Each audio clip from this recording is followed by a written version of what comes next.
Well, it doesn't sound like a likely pairing for a movie, Pride and Prejudice and Zombies. No, it really doesn't. But Jim Ferguson sat down with two of the stars to see how they handled this new movie. Yeah, it's interesting. Interesting, for sure. Usually a horror, action, science fiction, not for me. Yeah. But this one works. It's funny. It is really funny. And that's what it's supposed to be. You know, we have two of the actors that have a lot of scenes in the film. Matt Smith, better known as Doctor Who, okay? And he's got a new movie. He's going to play Prince Philip in The Crown coming out in a couple months. And Douglas Booth, who plays the Parson Collins. He was in Jupiter Ascending, and you'll recognize both these guys. Here they are from Pride and Prejudice and Zombies. Would you both agree with me that this is action, comedy, science fiction, but yet it still keeps the same concepts of Jane Austen's original novel? Yeah, we totally agree with you. I think that's a great compliment, thank you, because that's what we were aiming to do. Yeah, and I think that's why the film works, is because all the original beats from the story hold up. You know, that love story, you really are invested in it, and that's where the quirkiness comes, seeing how that story will change and adapt with these extraordinary circumstances that they find themselves in. And in your character, Mr. Bingley, in the novel, very much in love with Jane, and it comes across this way too. Yeah, you know, it's total true love. Yeah, for the story to work, you know, he has to fall in love with Jane at first sight, and really kind of want that to work, and then Darcy sort of gets in the way and creates a lot of confusion, pride and prejudice and confusion and Pride and Prejudice. Yeah.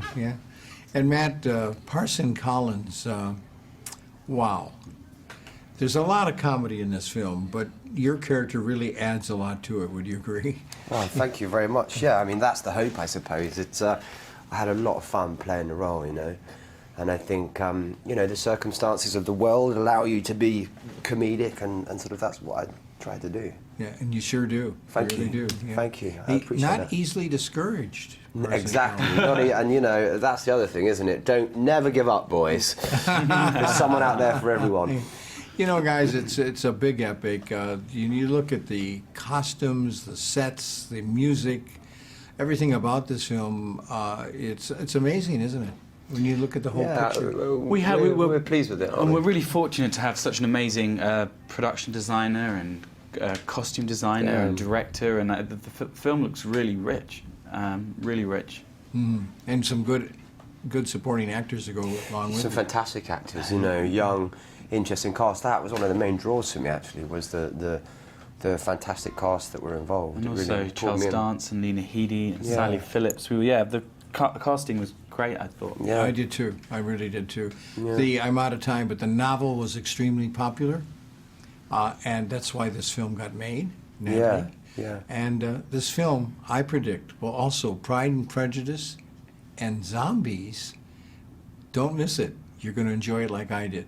Guys, wow, thank Thank you so much. Cheers. It's a real pleasure to meet you. My pleasure. I love that. So Friday, what are we continuing with on Friday? Oh, no. Friday, we're going to go back to The Choice. Oh, We have the two main stars.